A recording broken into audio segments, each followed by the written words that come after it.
Hey everybody, welcome to another Fwoosh video review. Today we're taking a look at NECA's Nightmare on Elm Street 30th Anniversary Ultimate Freddy Krueger figure.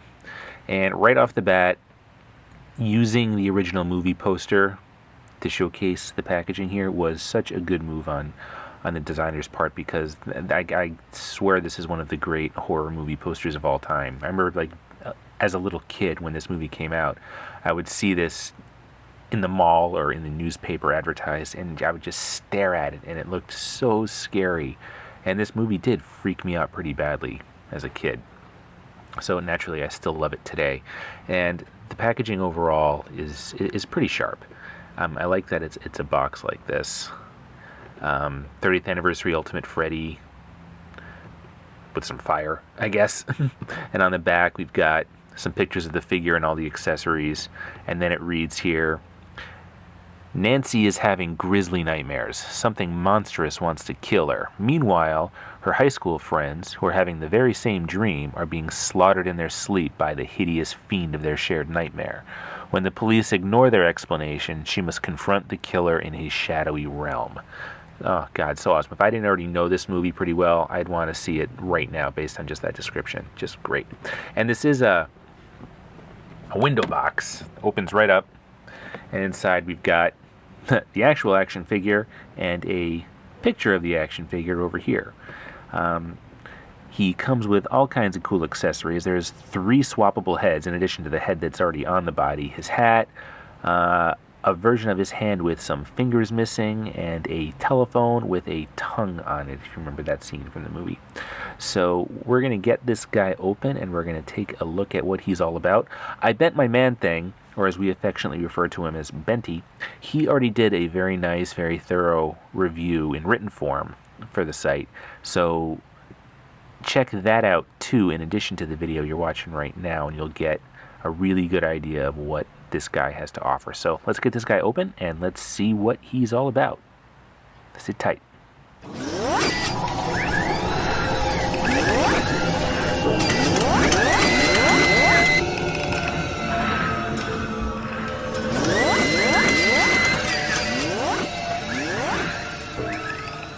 Here is Mr. Freddy Krueger outside of the packaging, and gah, he just looks so cool. I mean, aside from the Funko 3 3/4 inch like retro reaction Freddy figure that was reviewed here a little while ago, I haven't owned a Freddy Krueger figure since the mid 90s, when McFarlane first released theirs in the movie Maniac line. So this Freddy figure, I mean, it's everything about it is new, but I'm also getting a little bit of nostalgia at the same time. I mean, he's one of my favorite characters from, the glory days of 80s horror movies. And the McFarlane movie Maniacs figures, that was my reintroduction to action figures as an adult.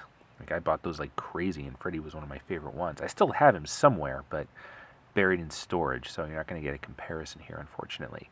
But this is while the McFarlane figure was basically a partially articulated statue, this figure is the real deal in terms of the modern action figure format. He's got a lot of articulation, some of it actually well hidden too. And the sculpt work is outstanding. It looks great. Everything from the sweater to the face, the scars, the hat, the glove, everything looks great. Even the pants, even though there's not much to them. The hat pops right off. It's just, oh great, I guess the hat was bouncing him.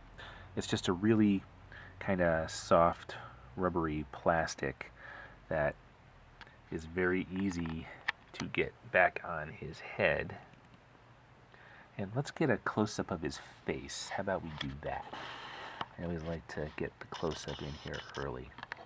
And look at that grisly mug. He looks great. He just looks so mean. Like he is gonna cut you with those blade fingers of his. Let's get a look at him with the mask off. All the scars just look so good, so gnarly, all the way around.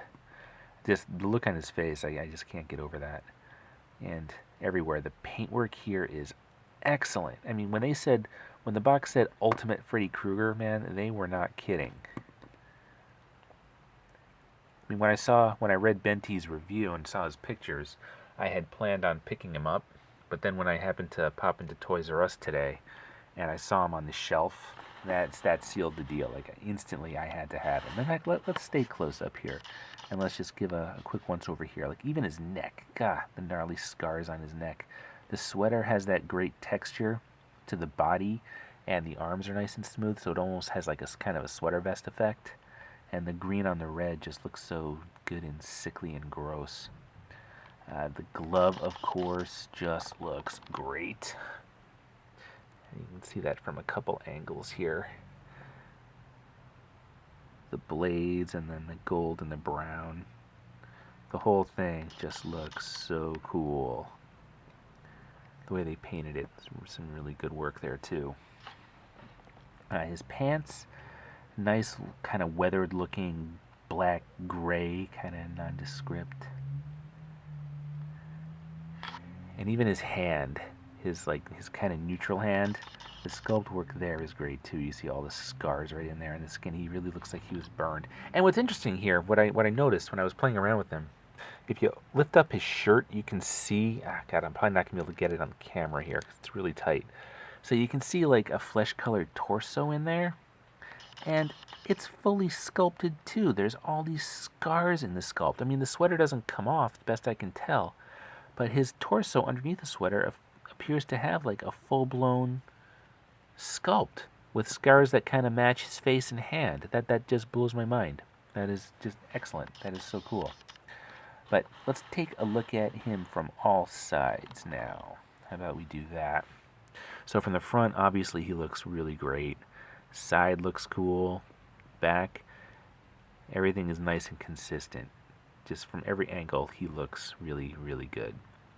And I kind of like the way, well, the way they did his sweater here is kind of interesting. It's bunched up in kind of an odd way at an angle down here at the bottom.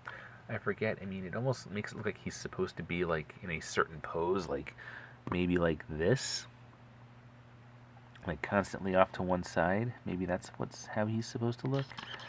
I'm not sure, but this overlay, and it is an overlay. It is a softer plastic, but it's not that soft. It's still got some rigidity to it, but it can be moved, and it doesn't harm his articulation at all. He still has a waist swivel and an ab crunch that gets a really good range of motion.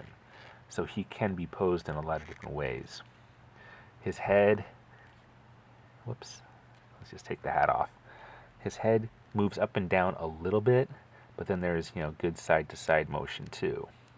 And it, of course, can go all the way around.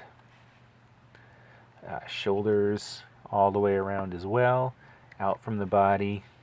And he's got one of those swivel hinge elbows, like the quote-unquote elbow, like a lot of modern Marvel Legends have. And that, of course, goes all the way around. Then his hands are on a swivel, and there's a bit of a hinge there too. Not a huge hinge, but there is a hinge. And it's the same for both arms. Now the waist here, this again, his crotch piece is another overlay. It's a softer plastic. So again, that doesn't really hinder much here. He's got a great range of motion in his legs. He can do the splits. I think that's a ball joint in there. I think. It looks like it. And yeah, I mean, it doesn't hinder him at all. And his knees are just like his elbows. It's kind of like that elbow thing. I hate saying that, but when you bend his knees, they don't get that great a range of motion. It's okay, not excellent or anything. And his ankles have some kind of rocker swivel hinge thing going on. Best I can tell. I mean, they're really stiff, so maybe I need to loosen mine up a little bit. And speaking of really stiff, he comes with some accessories. Let me get his hat back on. Come on, ankles. I was messing with his ankles too much. No, he doesn't want to stand. There he goes. He comes with a bunch of accessories. He has two swappable heads here. And this face mask, he can wear this person's skin. I forget what this is from or what this is in reference to, but it's kind of a neat effect. It just fits. It's sculpted to match his face, so it just fits right on there. So it looks like he's wearing... person's face, wearing their skin. He's kind of encroaching on Leatherface territory there. But it does come off easily, on and off easily. God, that face, I just can't get over the expression. So the other two heads that he comes with are also nicely sculpted too. Whoops, sorry Fred. He actually isn't that hard to keep standing. I just have his ankles stuck in a weird position. So there's this one. See if I can get it in focus here. Of course not, because why should that work? Okay. Again, it's just as grisly as his other head, and it's got this great smile to it. Let me see here. Now, you should just be able to pop his head off, but God, it is on there. It's got a... Oh, Jesus. It has got a death grip on there. I find... God, first time I did that, I was positive I was going to break it. And then I haven't really... Okay, we're just going to have to deal with that. I think if I'm going to actually swap some heads here, I'm going to have to take the old hairdryer to it. So there's the smiling face. Oh, look at how weird it looks with the neck. I mean, it's not supposed to look like that. It's just not on there all the way. Because evidently I'm not strong enough to get it on there all the way. It's going to need some time with the hairdryer in order to fully effectively work. But look at that smile. That's just good stuff. Whoops. Naturally, he just wants to keep falling down on me. Get that back on there. Get his ankles in a better position. There we go. He should be stable now. Should be. So let's get his hat on that head and see how that looks. I haven't seen that yet. Oh God, it's not even on there. It's just barely balancing on there. So yeah, I think this might be the head I stay with, maybe. And if I do, again, taking the hairdryer to that head to make sure it can actually fit on the peg. This one I had even less luck with in terms of getting it on there. That peg hole seems to be really small. Yeah, it's not going on at all, so I'm just going to have to hold this one to the camera so you can see it.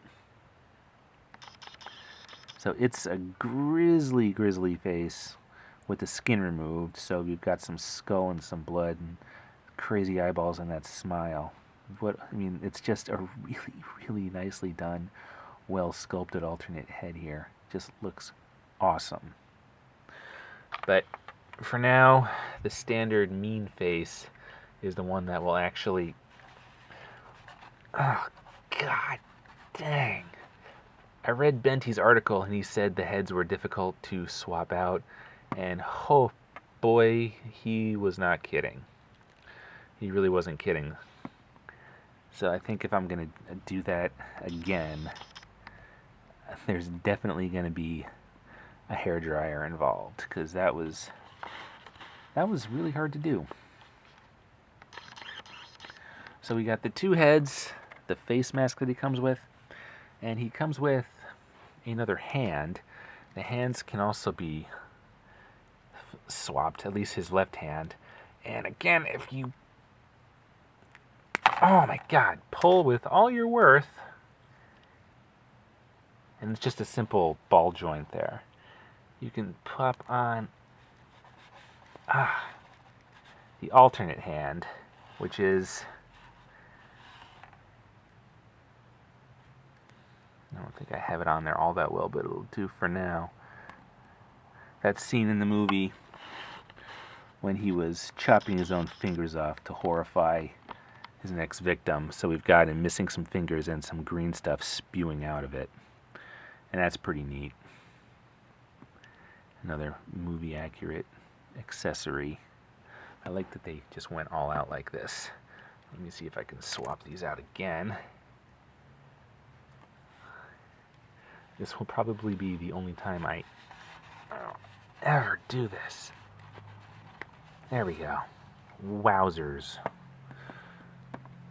Just really difficult to do. Just because he's new and the plastic is stiff. I think some hot water or hairdryer will take care of that. And there's also this phone accessory. which is a neat little fun artifact from the movie. The receiver, of course, looks like, of course I can't get it in focus. There we go. Looks like a mouth and a tongue. And it's on a cable and attached to the base. Now, I guess that could be hung somewhere in a diorama or something. He can't really hold it. So on the shelf I might just have him like this or something with it slung over his shoulder. I don't really know what to do with it. I think it's awesome that he comes with it. I recognized it instantly, but I don't know what to do with it. Because, again, he can't really hold it. So that is the NECA's ultimate 30th anniversary Freddy Krueger figure. And I think this figure is definitely, if you're a fan of the Nightmare on Elm Street movies or 80s horror at all, I think this figure is definitely worth picking up. I don't mind. I don't feel like it's hyperbole to say this is the best Freddy Krueger figure we've ever seen. And I'm really, really happy that I found this guy and I was able to pick him up. So let us know what you think of Mr. Krueger here. Leave a comment below and check us out on social media like Facebook and Twitter and Google Plus and all that good stuff. And visit us on our message boards. And as always, thank you so much for watching, and we will see you again very, very soon.